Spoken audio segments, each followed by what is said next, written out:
Okay, I think I have everything I need for Halloween. I got the pumpkin, the candy, the spooky atmosphere. I just feel like I'm forgetting something though, like, oh, right, the Werewolf repellent. How could I forget? What? You can never be too safe. What the heck is going on? Sonic Unleashed was monumental for reviving the Sonic franchise and introducing the boost formula. People loved this game. It truly was a masterpiece of its time. No one could find any flaws with it. It deceived me. Yeah, Sonic Unleashed is easily one of the most divisive Sonic games, both critically and literally. You see, this game was split into two different gameplay styles, which, yeah, Sonic games have done before, but those games use different characters. Sonic Unleashed, on the other hand, just turned Sonic into a werehog. Werehog. Yeah, I don't get it either. First off, the name doesn't make any sense. Obviously, it's a play on the term werewolf, which is a compound between the two words man and wolf. But Sonic isn't a man, he's a hedgehog, and he doesn't turn into a hog, instead he turns into this abomination. What is going on here? I mean, just look at his shoes. They've turned into spiky cleats. And how the hell did he grow fur on his quills? Okay, as ridiculous as this is, I can tolerate it being a part of this game because frankly, I don't think its gameplay is all that bad. But before we get into that, let's just make one thing clear. There are two versions of this game, the HD version on the Xbox 360 and PS3, that was later ported to the Xbox One, and the watered down version for the Wii and PS2. Because, you know, specs. I have played through both versions of this game and I will draw some comparisons between the two from time to time, but overall I'll primarily be focusing on the HD version because it's just better. So why is Sonic a werehog? Well, we're gonna need some exposition to explain that. Let me set the scene. We're in space, with Eggman's fleet cruising just above the Earth, and somehow Sonic manages to climb aboard and all hell breaks loose. And, my god, this is the best opening cutscene I have ever seen in any Sonic game. Visually, it's stunning, and the action, it's stupendous. I've always wanted to use that word. They even brought Super Sonic into the mix, who single-handedly blows up the entire fleet, and it looks gorgeous. Well, actually, Super Sonic almost blows up the entire fleet, but on the last ship, he gets captured by Dr. Eggman, who fires a giant beam into the Earth, which awakens a giant creature known as Dark Gaia, who then splits the planet into 7 pieces. How this didn't cause a mass extinction is beyond me. Now, to pull this all off, Eggman had to suck the life out of the 7 Chaos Emeralds, which were conveniently delivered by Sonic. Also, Sonic turns into a werehog. Yeah, it's never said exactly how or why this happens. It just sort of happens. Anyway, Eggman tosses Sonic and the dead emeralds off his ship, and somehow Sonic doesn't burn up in the atmosphere and ends up surviving his fall. Actually, he was saved by this flying stuffed animal Amnesiac, who Sonic later names Chip, for having an unhealthy obsession with candy. Want some chocolate, Professor? Chocolate. Want some chocolate? Want some chocolate? Chocolate? Want some chocolate? Humans are known as the... Sonic also learns that during the day he'll turn back to normal, and at night he'll go back to being an abomination. So basically, during the day you'll play as modern Sonic, and at night you'll play as the werehog. Let's talk about the daytime levels first, because these are just so much fun. They completely reinvented how 3D Sonic plays in this game because, well, let's be honest, his last two outings in 3D didn't go so well. But in this game, they made Sonic fast with the new boost mechanic. Basically, the rings you collect fill up your boost energy gauge, and by holding down the X button, or the square button on PS3, you go so fast you can mow down enemies, run on water, break through glass, escape death, and jury duty. It's just that fast. Now, this mechanic is great. In moderation. Yeah, newer Sonic games like Forces have taught us that overusing the boost mechanic can lead to these levels feeling like they're on autopilot. Fortunately, the boost levels in Unleashed are well designed enough to make boosting highly risky but also very rewarding. Like, if you were just to boost all willy-nilly, you'll often find yourself plummeting to your doom or experiencing head trauma. You gotta know when's a good time to boost, and if you choose to do so frequently, then you're going to need either really good reflexes or some extent of level memorization. This actually adds a lot of replay value to these levels, as the more you learn them, the faster you'll be able to get through them. Also, these levels are just...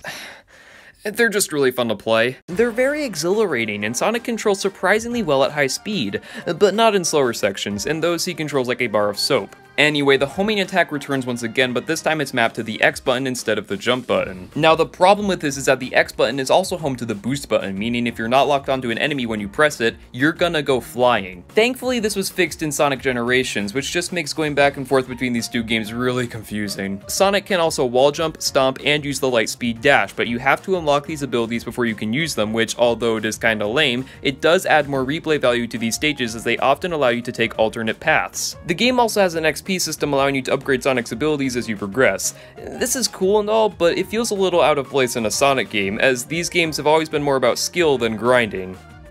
No, not that type of grinding. Now the big catch to this style of gameplay is that these levels are really short. They average around 5 minutes in length, and there's only about 9 of them. So unless Sega wanted an hour-long Sonic game, they had to do something to pad out the time, and they really only had 2 options. Option A, make more boost levels. They would have had to make a lot of these to completely fill out the time, which would have been very resource intensive. They also could have made mandatory mini challenge levels, which is actually what they did in Sonic Colors, but that game was only 5 hours long, and Sega couldn't have that. They needed, at the very least, a 10-hour long Sonic game to justify that oh so sexy $60 price tag. So they went with option B, turn Sonic into a werehog. Are you sure there wasn't an option C? Enter the Werehog, whose levels are more platform and beat-em-up oriented. You see, Sonic soon learned that he has stretchy arms in his Werehog form because, why not? This means he can cling to things and beat up hordes of enemies, and yes, I know what you're thinking, this looks like God of War. And seeing as this game came out in 2008, I wouldn't be surprised if Sega saw Kratos whipping his blades of chaos and said, yo, we gotta do that. But hey, you know, I'm not totally against that. God of War is a mature series after all, and Sonic is for the kids. I'd be more than okay with the blue blur being a substitute for the angry man from Sparta, if only the combat was better. The enemies in these levels are very repetitive, and by the third Werehog level, you've pretty much seen the whole cast of them. They're all these Dark Gaia spawn, which I guess is the result of Dark Gaia being awake. It doesn't really matter where they came from though, Sonic the Werehog has to beat them up regardless.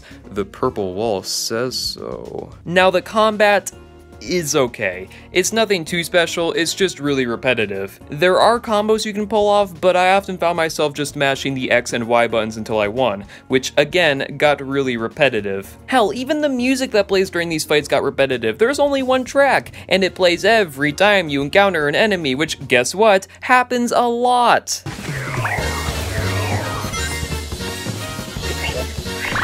Oh god, make it stop!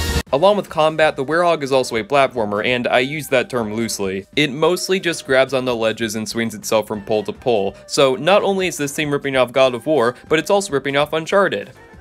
Cool. Anyway, the basic gameplay of these levels is tolerable. It's nothing horrible and can actually be kind of fun sometimes. My main issues with the Werehog mostly stem from, again, the repetitive enemy encounters and level design that just drags on and on and on. These levels all average around 20 minutes in length.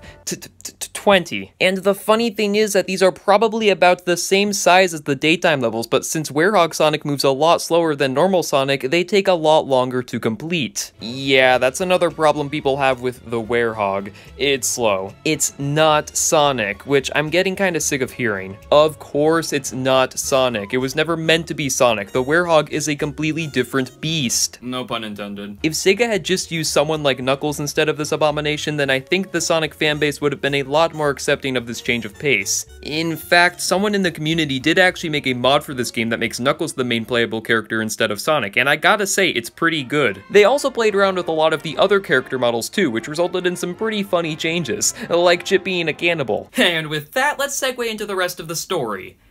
I will be spoiling it.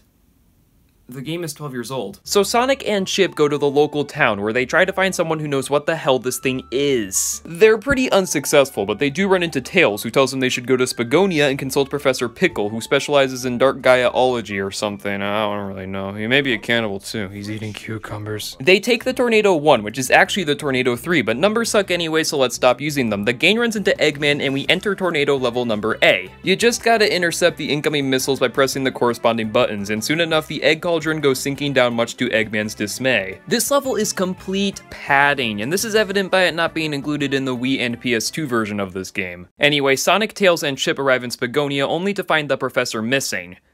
Oh yeah, and Chip dies. They're told that he was just kidnapped by Dr. Eggman and sent to Missouri, so they head to Missouri and bust him out of Egg Prison. Back in Spagonia, Pickle explains to Sonic and Tails that Dark Gaia actually awakens naturally every million years or so and attempts to destroy the Earth, which is no big deal apparently. Fortunately, since Eggman woke the monster up prematurely, it has yet to be fully reborn, meaning there's still time to put the planet back together, which can be done by placing a Chaos Emerald in each of the 7 Gaia temples that are each conveniently located on their own piece of the Earth. And from there, the story kinda takes a back seat, and the game just leaves you to complete your quest, that being traveling the world and putting the pieces of the planet back together. Every now and then we get a cutscene, like this one that shoves Amy into the story, or this one in Missouri that creates a massive continuity error. In this scene, Eggman remarks on how he should have known Sonic would still be alive, despite the fact that he literally just had a battle with him in the sky.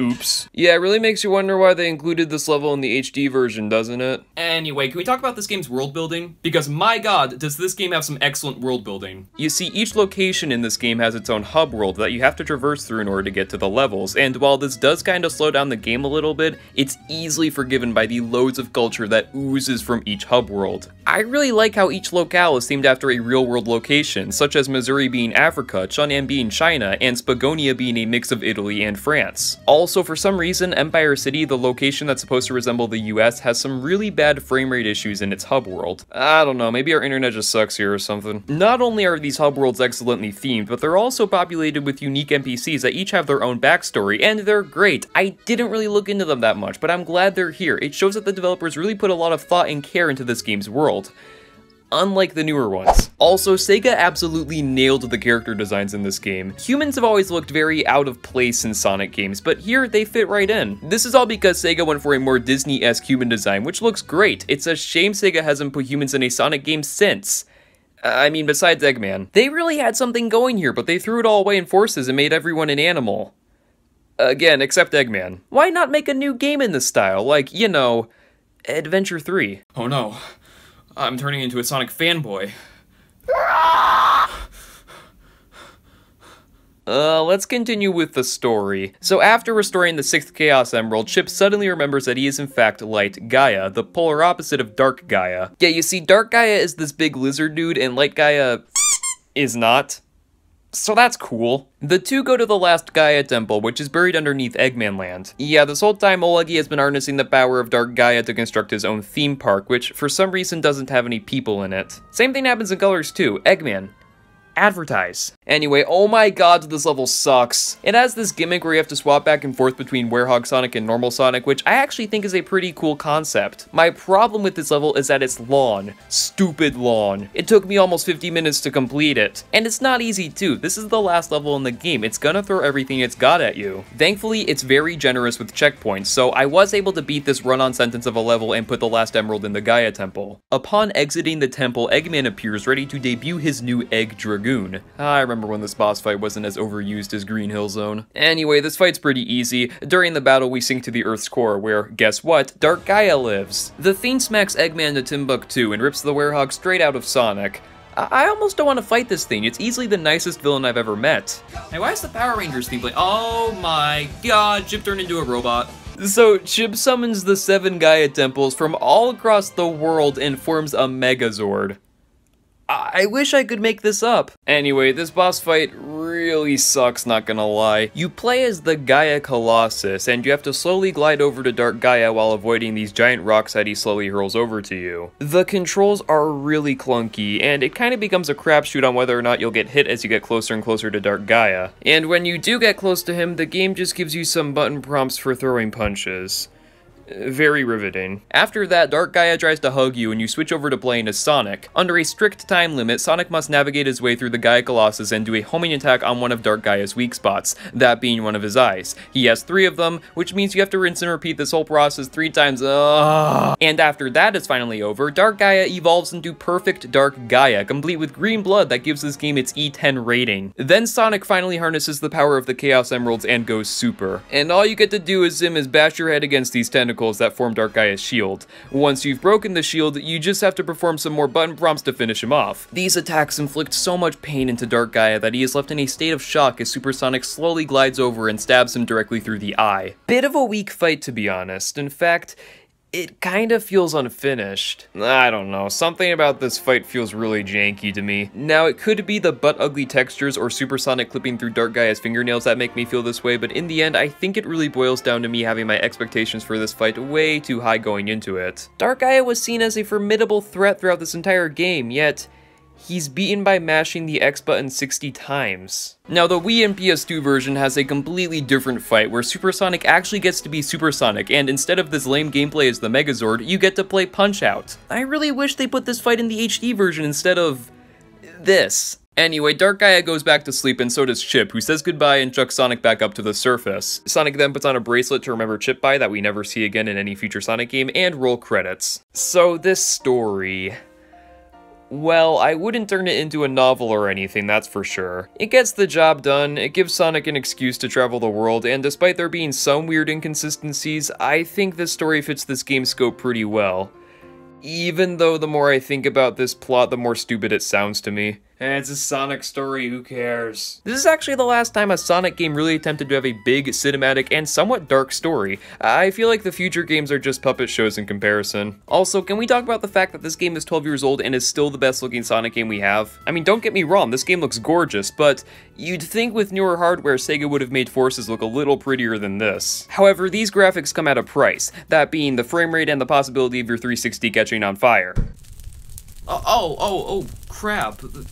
That's not good. Fortunately, Sonic Unleashed was recently re-released on Xbox One, which can run the game a bit better. So if you're looking to play this game today, I definitely recommend downloading it on Xbox One if you can. Anyway, I've gone this entire video without discussing this game's biggest flaw, and I think it's about time I do so. And no, it's not the Werehog or the crappy frame rate, it's these stupid sun and moon medals. You need to reach a certain criteria of these things in order to unlock more levels, and they are such a pain to collect.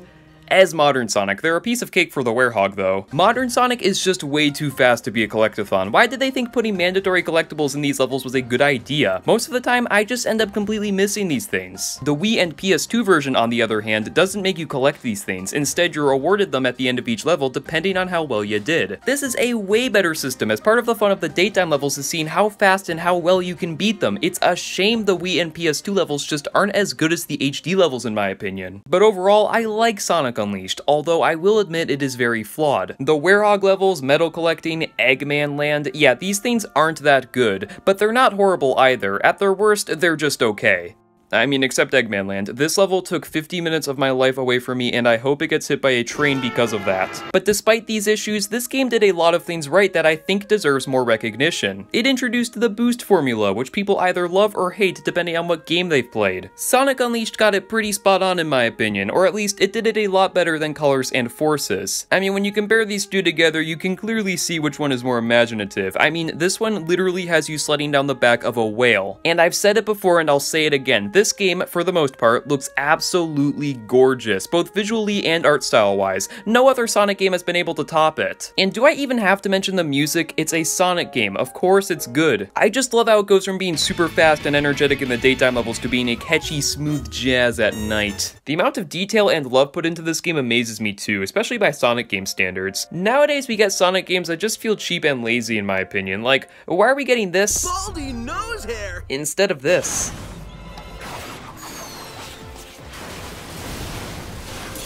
If there's one thing Unleashed has going for it that the newer Sonic games just don't, is that its levels are all completely new and original. I am so sick of seeing Green Hill and Chemical Plant Zone being reused in Sonic games. I mean, at first it was cute and nostalgic, but now it feels like Sega can't come up with anything new, so they've resorted to plagiarizing themselves. I think Unleashed should at least be praised for being bold and trying something new, albeit having a few Werehog-shaped stumbles here and there. But hey, at this point, I'd gladly take this over another godforsaken Green Hill Zone again. The checkerboard pattern is starting to burn into my retinas. So yeah, I think this game's actually pretty good if you can stand the Werehog levels, which some people just can't, and that's fine. You can rest easy at night knowing that this horrible abomination is never coming back. Ow! There's a Werehog in my house, isn't there?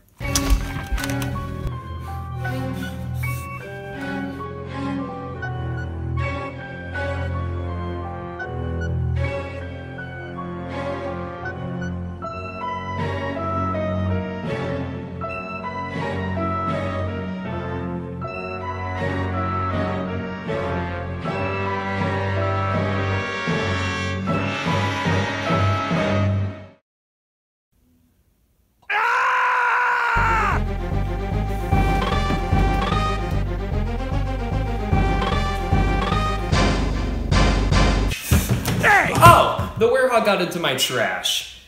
Actually, that's probably where it belongs, so that's where it'll stay. Jesus.